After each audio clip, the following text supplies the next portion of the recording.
Hello everyone, नमस्कार। तो आज मैं आप लोगों के सामने एक नया वीडियो लेकर के आई हूँ। हमेशा की तरह नार्सिसिस्टिक पर्सनालिटी डिसऑर्डर पे आज हम बात करेंगे। और मैं आप लोगों से रिक्वेस्ट करती हूँ, अगर आप लोग मेरे चैनल में नए हैं, कि प्लीज़ सब्सक्राइब करें, शेयर करें ज़्यादा से ज़्यादा लोगों के साथ। ये वीडियो बनाने का मेरा और चैनल शुरू करने का मेरा मेन उद्देश्य ही यही है कि हम ज़्यादा से ज़्यादा लोगों तक पहुँच पाएँ और इस बारे में अवेयरनेस कर पाएँ। आज का जो हमारा टॉपिक है, जो मैंने चूज़ किया है, वो एक जो कमेंट आया है, उस कमेंट में जो क्वेश्चन था उसके ऊपर चूज़ किया है।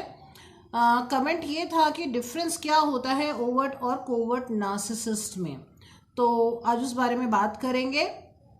कमेंट करना मत भूलिएगा एंड में। और अगर वीडियो पसंद आए तो सुपर थैंक्स को आप यूज़ कर सकते हैं।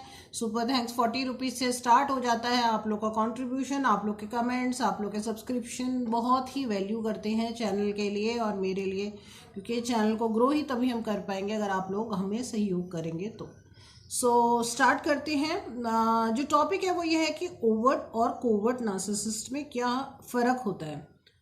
ओवर्ट नार्सिसिस्ट जो है वो बहुत ही क्लियरली आपको समझ में आते हैं कि ओवर्ट नार्सिसिस्ट क्या होते हैं। वो बहुत बिहेवियर शो करते हैं, आप आराम से उन्हें पहचान सकते हैं।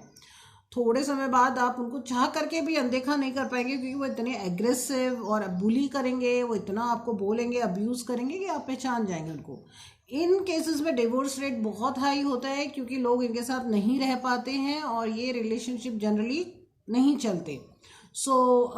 समझ नहीं आता है क्या है, कैसे हैं। तो ये एक जो है कोवर्ट नार्सिसिस्ट, ओवर्ट नार्सिसिस्ट को आप पहचान सकते हैं आराम से। और लोग जो है उनके साथ बहुत ही क्लियर होते हैं कि इनके साथ रहना है, नहीं रहना है, क्या करना है। अब दूसरी तरह के जो नार्सिसिस्ट हैं वो है कोवर्ट नार्सिसिस्ट। कोवर्ट नार्सिसिस्ट को पहचानना बहुत मुश्किल है। देखिए, रूट जो है ना, जो बेस है, नीचे जो बेस है, दोनों का ओवर्ट और कोवर्ट सेम है। दोनों को ही अपने को ही ऐसा लगता है कि कुछ बहुत महान है, बहुत ईगोइस्टिक लोग होते हैं दोनों। ओवर्ट ले लीजिए आप, कोवर्ट ले लीजिए, दोनों बहुत ईगोइस्टिक हैं, किसी के बारे में कुछ नहीं सोचते। जो मेन एक हमें रिश्ते में एक चीज़ चाहिए होती है, वो होती है कंपैशन, लव, सिंपैथी, वो नहीं होती है दोनों में। और मतलब आपका जो बेस है वो सेम है, आपका जो मेन जो आपका बेस है वो सेम है, जो मेन कारण है वो सेम है। तो कोई भी अगर आप डिसऑर्डर की बात करें तो बिहेवियर कई बार एग्रेसिव होता है, नहीं होता है, कई बार हम बेस से पहचानते हैं कि हाँ, ये बेस जो है, उसका मेन जो है वो क्या है। अगर आपको ऐसे लगता है कि हाँ, मुझे कुछ हद तक ये नार्सिसिस्ट लग रहा है, तो आप एक्सपर्ट साइकोलॉजिस्ट की एडवाइस भी ज़रूर लें। कोवर्ट को पहचानना बहुत मुश्किल है, क्योंकि बिहेवियर इश्यूज आपको दिखाई नहीं देंगे बहुत ज़्यादा, बट कहीं ना कहीं एक कमी आपको लगती रहेगी पूरे रिलेशनशिप में कि यार ये ना कुछ लग रहा है कि कम है। मेरी तरफ से बहुत ज़्यादा मैं एफर्ट डाल रही हूँ या डाल रहा हूँ, पर दूसरी तरफ से एफर्ट जो है वो नहीं है, या बहुत ज़्यादा मैनिपुलेशन हो रही है, चीज़ बहुत मैनिपुलेट किया जा रहा है, आपके इमोशंस और आपकी फीलिंग्स की कद्र नहीं हो रही है रिलेशनशिप में, अब्यूज़ नहीं है, बहुत ज़्यादा एग्रेसिव नहीं है सामने वाला आदमी, बट एक वो बट जो है ना, वो बहुत बड़ा बट है एक्चुअली। तो वो आपको ऐसा फील होता है, तो संभावना है कि आप कहीं कुछ तो है गड़बड़। माइट भी वो कोवर्ट नार्सिसिस्ट है, माइट भी वो कुछ और है। देखिए, हमने जो ये नार्सिसिज्म वर्ड है ना, इसको पर्सनालिटी डिसऑर्डर में रखा है। ये बीमारी नहीं है, सबसे पहले this is a disorder, personality disorder. ये बात हमें समझनी पड़ेगी। हर किसी की एक पर्सनालिटी होती है, कोडिपेंडेंट की पर्सनालिटी होती है, वो अपने उस चीज़ से जूझ रहा होता है। तो ये सब जो है बचपन में बैड पेरेंटिंग या एक प्रॉपर रोल मॉडल नहीं होने से, प्रॉपर मिररिंग नहीं होने से पर्सनालिटी खराब हो गई है। और क्योंकि बहुत बचपन में हुई है तो पक्की हो गई है और वो बन गया है पर्सनालिटी डिसऑर्डर। तो ये कोवर्ट ओवर्ट दोनों पर्सनालिटी डिसऑर्डर, इसको समझने की कोशिश करें।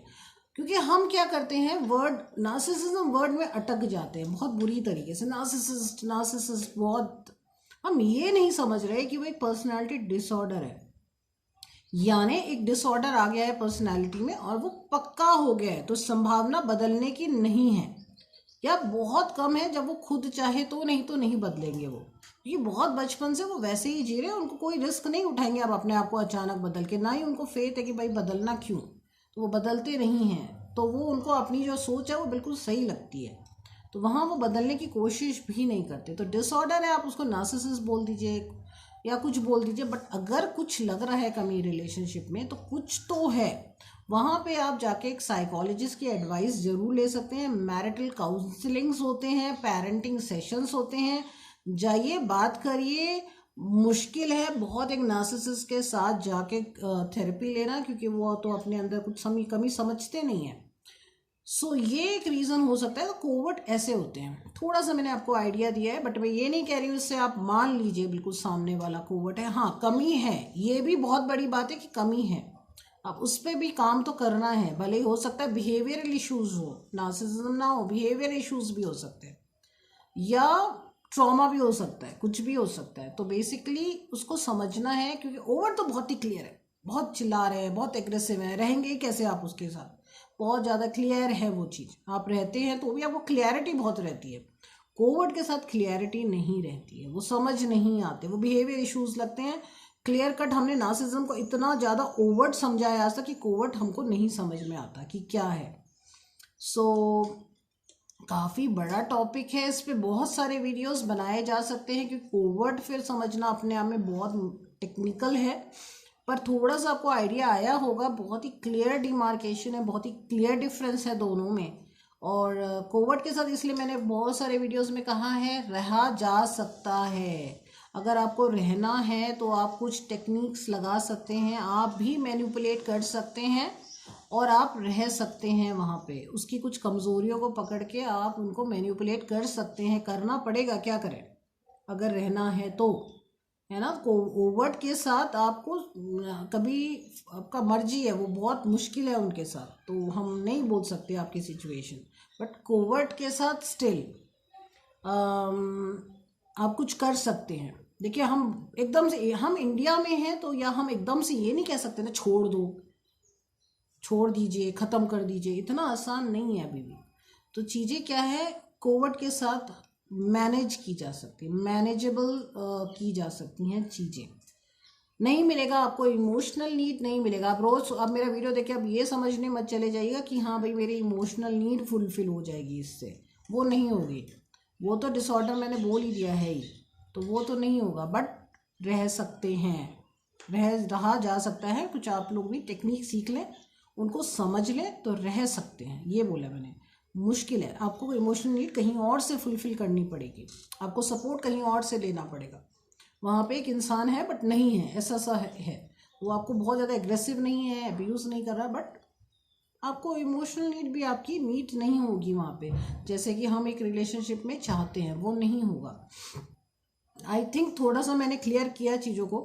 वीडियो को बहुत लंबा नहीं खींचना चाहती हूँ मैं, जनरली मैं वीडियोस 10 मिनट्स के बनाती हूँ, क्योंकि उसके बाद थोड़ा उसको सीप इन करने में टाइम लगता है कि भाई जो सुना वो लग पा रहा है कि नहीं लग पा रहा है, वो समझना भी ज़रूरी है। ये पार्ट 1 लेके समझिए आई हूँ मैं, इसके पार्ट्स लेके आऊँगी और ज़रा कोवर्ट के क्लियर आपको बताएंगे कि किस तरीके से उन्हें समझें, कैसे उनको मैनिपुलेट करें। आप मैनिपुलेट कर दीजिए उनको। थोड़ा सा चालाक तो बनना पड़ेगा इस दुनिया में अगर रहना है, और सब इस तरह के पर्सनालिटी डिसऑर्डर्स हैं अगर चारों तरफ, थोड़ा सा तेज बनना पड़ेगा ना चाहते हुए भी। और शायद ये कुछ नीड हो गई है टाइम की कि हमें तेज बनना पड़ेगा। सो तेज नहीं बोलेंगे, अपने आप को एडजस्ट करना पड़ेगा। तेज नहीं है वो, एडजस्ट है, मैनिपुलेट नहीं है वो। कुछ हद तक आप अपना परिवार बचाने की कोशिश कर रहे हैं, तो ये आपको करना पड़ेगा। दुखी होने की ज़रूरत नहीं है। मैंने बहुत नार्सिसिस्ट के वीडियोस देखे हैं, दुखी हो जाते हैं, रोने मुश्किल है, बहुत मुश्किल है, पर जितनी जल्दी आप समझ लें उसको, उतनी जल्दी आप उसका सल्यूशन कुछ हद तक शायद निकाल पाएँ। कम से कम आप पे एक इफ़ेक्ट कम पड़े, बस ये ध्यान रखना पड़ता है। तो अगली बार मैं वीडियो और आपका पार्ट 2 लेके आऊँगी, इसका पार्ट 3 कुछ और पार्ट्स लेके आएंगे और बात डिस्कस करेंगे। शायद जिन्होंने मुझे क्वेश्चन भेजा था उनको कुछ आंसर मिला होगा। क्वेश्चंस भेजिए, आपको और क्या क्वेश्चंस चाहिए, आंसर्स चाहिए, भेजिए। आपके क्वेश्चंस पढ़ के आंसर्स देने की कोशिश करूँगी मैं। आपकी क्या राय है, आप वो भी भेजिए, क्वेश्चंस भेजिए। सुपर थैंक्स यूज़ करिए, एक एक जना को शेयर करिए, एटलीस्ट और अवेयरनेस हो इस बारे में कि हाँ भाई क्या है। कि इसी वजह से मैं हिंदी में वीडियोस ला रही हूँ काफ़ी सारे, कि हम ज़्यादा से ज़्यादा लोग तक पहुँच पाएँ।